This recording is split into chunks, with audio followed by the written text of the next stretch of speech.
যেহেতু আমরা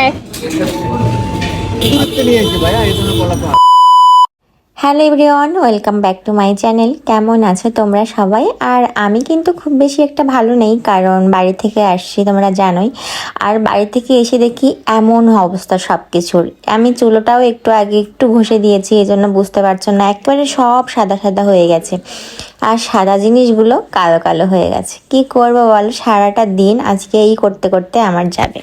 এতদিন আমরা বাসায় ছিলাম না, তো সে সকালে উঠে এই যে সব পরিষ্কার করতেছে, সব বাড়ি থেকে কি কি আনছি সেগুলো পরিষ্কার করে ফ্রিজে ঢুকিয়ে রাখছে। আর এখন এই যে উঠে দেখি সবকিছু পরিষ্কার করতেছে, তাই না?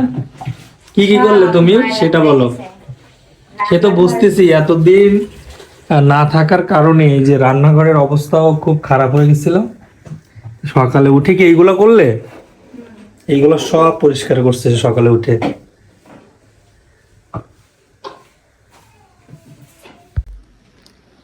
যেহেতু বাড়ি থেকে আসছি, একটু দেরি করে ঘুম থেকে উঠছিলাম, মানে 7:30টায় উঠছি আজকে। বাড়িতে একটু আগে আগেই উঠছিলাম, তো 7:30 থেকে কাজ করা শুরু করছি। এখন বাজে হচ্ছে 1:30।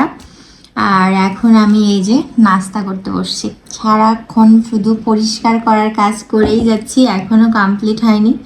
তো এটা খেয়ে আমি এবার হচ্ছে ঘরটা মুছবো, স্নান করব, রান্না করব। তো এখন অবধি এটাই প্ল্যান আছে, জানি না আবার একটা করতে করতে আর একটা মনে পড়বে, সেটাই করতে হবে। তো এই তো আজকের দিনটা আমার এভাবেই যাচ্ছে। কখন আজকে রান্নাবান্না খাওয়া দাওয়া হবে এখনো ঠিকঠাক জানি না। অবশেষে আমাদের খাওয়ার সময় হলো, আর এখন বাজে হচ্ছে 3:44। বলেছিলাম 4টার ভিতরে খাওয়া হবে, কি 4টার সময় খাওয়া হবে। 4টার আগে হয়ে গেছে। তো 4টার আগেই হয়ে গেছে। তো এখানে রান্না করেছি আজকে শাক দিয়ে, কাঁকড়া দিয়ে, আলু দিয়ে। এখানে হচ্ছে ডাল, আর এই হচ্ছে দুধ। আর বেশি কিছু রান্না করার সময় পেলাম না, একটা ভাজি করতে। হ্যাঁ, ডিম সেদ্ধ। আর দুধ খেতে হবে আমসত্ব দিয়ে। আমসত্ব ভিজানোর ভিতরে, দুধের ভিতরে আমসত্ব দিয়ে রাখছি। তো এই তো আজকের এই খাওয়া দাওয়া। আর হচ্ছে আজকে কোনো ভিডিও নিতে পারিনি। বিষয়টা হচ্ছে আজকে আমি নিয়েছি এই যে আমাদের প্লেটে, আর সে নিয়েছে, সে বলল চামচটা কই, সে বলল কি শ্বশুর বাড়ির থালায় সে খাবে, কাঁসার থালা। তো কি বলছিলে তুমি থালা ধোয়ার সময়? বলো। কিছু না। সে বললো থালাটা ভার আছে, শ্বশুর বাড়ির থালা তো খুব ভালো দিছে। আমরা এখন জাতিসংঘ পার্কে আসছি ওজন মাপাতে। এই যে বড় জায়গা পেলাম।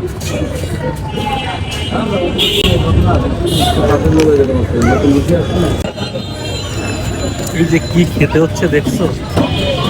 আমার পাল্লায় পড়ে সেও ভালো খাবার খেতে পারছে না। খেতে হচ্ছে এখন, অন্য কিছু তো খাবার পাচ্ছি না। আমাকে রেখে সে খেতে পারছে না। এই দেখো খাওয়ার শেষ।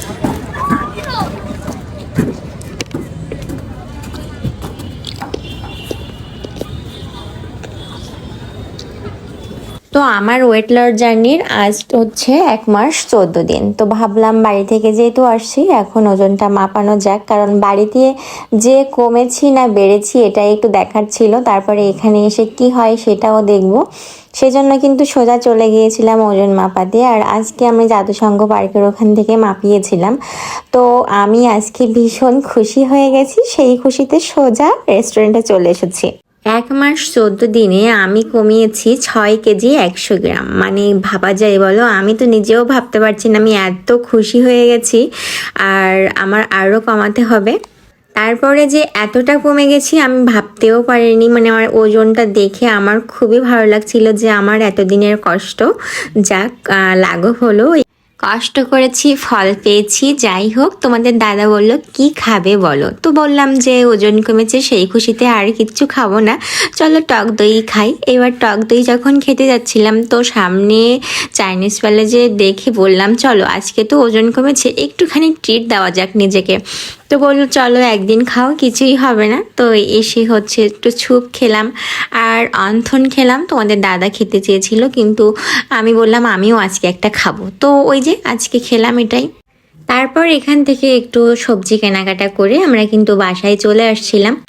বাসায় এসে গেছি, আর বাসায় এসে ড্রেস চেঞ্জ করে বসে ভাবলাম ভিডিওটা এবার শেষ করে দিই। তো আমি শেষ করার আগে একটা কথা বলতে চাই, আজ না আমি ভীষণ খুশি।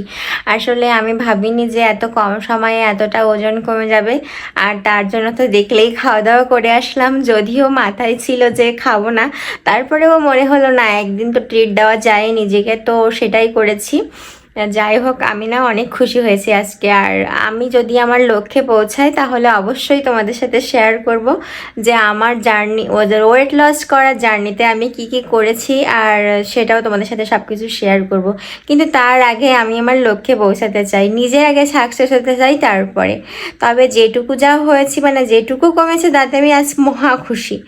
যাই হোক, ভালো থেকেও, দেখা হচ্ছে নেক্সট দিন নেক্সট কোনো ভিডিওতে। আর হ্যাঁ, আমার মতো ওয়েট লস জার্নিতে কে কে আছে অবশ্যই কমেন্টে জানিও, আর তোমাদের কেমন যাচ্ছে সেই সময়গুলো।